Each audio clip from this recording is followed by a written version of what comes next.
Hello, I'm Tony Vlahos, Chief Marketing Officer of ExecuNet, and I have the distinct pleasure of speaking today with Eduardo Braun. Hey, Eduardo. Hi, Tony. How are you? Pleasure How for are me you doing? too. Awesome. And Eduardo, of course, is the former director of HSM, which is now WOBI, the World of Business Ideas. And he's written this wonderful new book titled People First Leadership: How the Best Leaders Use Culture and Emotion to Drive Unprecedented Results. And we're going to talk about some of the principles of the book and learn more about Eduardo. So I want to start first with something that is not obvious from what I've already said about you, which is you've had the pleasure of talking to some of the world's greatest leaders. Indeed. Tell me about that. Well, it was in the context of organizing events, so always in a rush. You have to keep in mind that I have a background of engineering and then marketing and strategy. And through the years and through these conversations, I started realizing that the key to business and any organization results is the people. And that's what the book is all about. All the lessons learned from these great guys that made a difference in the world and how they did it for the people and with the people. And the book is a wonderful blend, yes, of their narrative and your narrative, brought together to share experiences that create this coalesced insight that all of us can take away. When I started reviewing many years of conversations and tapes with these guys, I started seeing a new picture come together. Because sometimes great leaders are not aware of why they are true leaders. And when you put everything together, you realize the importance of firing people up. Yourself, with a purpose, with a sense of belonging, with a pride of doing something for the world. And when you do that, and you fire people up, your individual performance and your group performance is multiplied by 2, by 3, by 4. Let's talk about the people we need to fire up. Okay. From their perspective, what do we want in leaders, the people that we choose to follow? 90% of the people don't have a dream or a purpose. But we're all really thriving to have one. And we all dream of having one. So the first thing people look for in a leader is a project, a purpose that is worthwhile. Wonderful. Now, emotion becomes a very powerful theme in your book. In fact, I think you're proposing we ditch the term CEO, Chief Executive Officer, and substitute it with? The new CEO is a Chief Emotions Officer. Chief Emotions. Talk to me about that. Yeah. Well, if you want to fire people up, first you have to be fired up yourself. You have to find first your own passions, your own talents, your own purposes, and that's not an overnight task. It takes time. And many of the leaders I've interviewed, I remember, for example, Madeleine Albright saying, it took me almost a lifetime to find my voice. But when I found my voice, I knew I wouldn't shut up. Yeah. And so the importance is to find the energy and the source within. We don't want jobs anymore.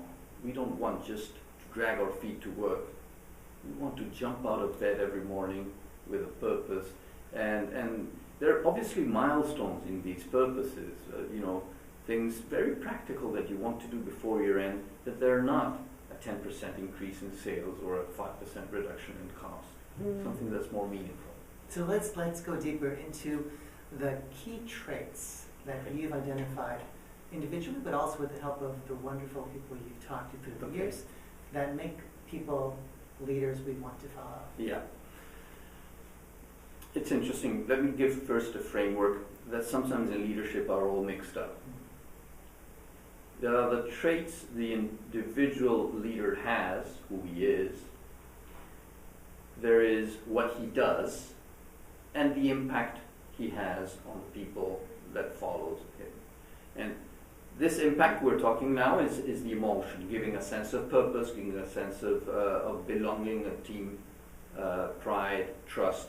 All those are the impact of the people that are what they do to fire people up have to do with setting a dream, caring for people, communicating in a very integrated way to build trust, and then have a decision-making system where they empower people. And finally, the fifth role of a leader is to create and manage a culture, organizational culture. But then let's go back to who he is. What are the traits of a leader to do all these things? The first thing is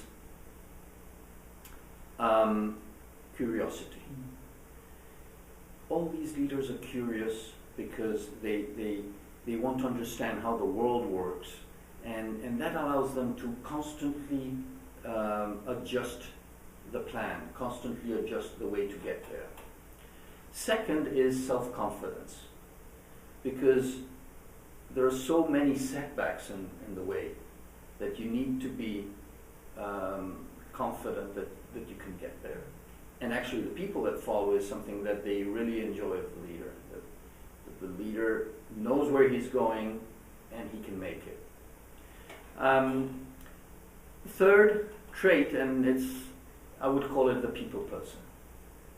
Great leaders care deeply and genuinely about people. Let's leave it there, those three. Wonderful. And there's more here. And I Definitely. think it's a great tease. You've done this before now. Terrific. So I want to talk about culture, and culture is another prominent theme, and of course it intersects neatly in the best instances with great leadership. In particular, Eduardo, if we look at, say, cognitive culture versus emotional culture, cognitive being the process, the everyday work, emotional culture is something different and more powerful, it seems. Elaborate, please. Well, the first thing, again, being an engineer, an MBA, and working in strategy, I was surprised by people like Tony Hsieh from Zappos.com once told me, culture is more important than strategy. That was like nonsense for me. Another guy, Jack Welch, when I once asked him, what was your biggest mistake business-wise? He said, buying an investment bank. Why? Because I never understood their culture. So here are the great leaders that had issues or focused on culture. When you go to typical definitions, that cognitive culture, as we call it, is how we do things around here, the why we work, the how we work, the purpose, values, or behaviors of an organization. That is true, those definitions are correct, but they're useless. Because it's like saying, I am who I am. And therefore it seems like data of the problem. I define culture, and that culture that multiplies results, as anything and everything does fire you up, giving a sense of purpose, a sense of belonging, creates trust, self-confidence, pride, happiness, gratitude, and any other positive emotion. Because when you do that, your individual and group performance skyrockets. Let me share a story that Herb Kelleher once told me on the difference between strategy and culture, and why they're the two pillars of organizational success. He said, when you had Napoleon in Paris back in the 19th century, in a room like this one with his generals, planning how to invade Russia, that was making strategy. But to have 1 million men marching to Moscow, that is culture. Yes. 1 million men that don't even understand the meaning of the word strategy, but still going through the worst climate conditions, most of them would never come back. That is culture. That is a sense of purpose, patriotism, whatever, that move people. Actually, emotions, the etymology is to move. What makes people move. Tap on those emotions. Let's step off from Napoleon, who was an impactful leader and in many ways an unorthodox leader, to the recent 2016 presidential election.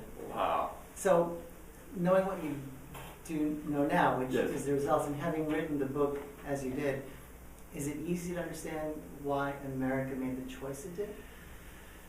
I do have an understanding of why America did that choice. Leaders, people want their leaders to look at them, to understand them, to hear them, to take care of them. And so when a leader embodies those actions, people feel comfortable with that. I'm hearing you. I understand your pain. I know you. I'll take care of you. And so I think that explains part of the vote. It's not an abstract better America. It's specific things that people emotionally connect with a candidate. Right. So back to the book for a moment. Who should read this, and what do you most hope they'll take away from what you read? That's very, very important. Who should read this? This is not for CEOs. It is for everyone. Because you have to take care of your own life and the world around you. I remember once asking the president of Uruguay, Mujica, for his purpose, and he said, when I was young, I wanted to change the world. Now that I am a president, I want to change the sidewalk of my neighbor. You have to take ownership of the space around you. Say good morning to everyone. Put your humanistic principles there at work.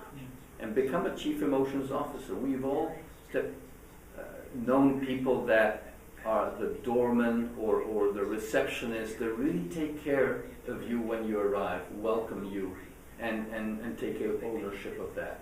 And when you do, you'll have an enormous satisfaction of the job done, and at the same time, definitely improve performance. Oh, beautifully said. With that, thank you so much, Eduardo, for Thank you, Tony. your time and insight.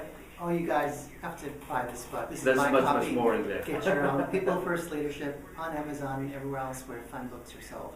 Bye for now. Thanks. Thank you very much.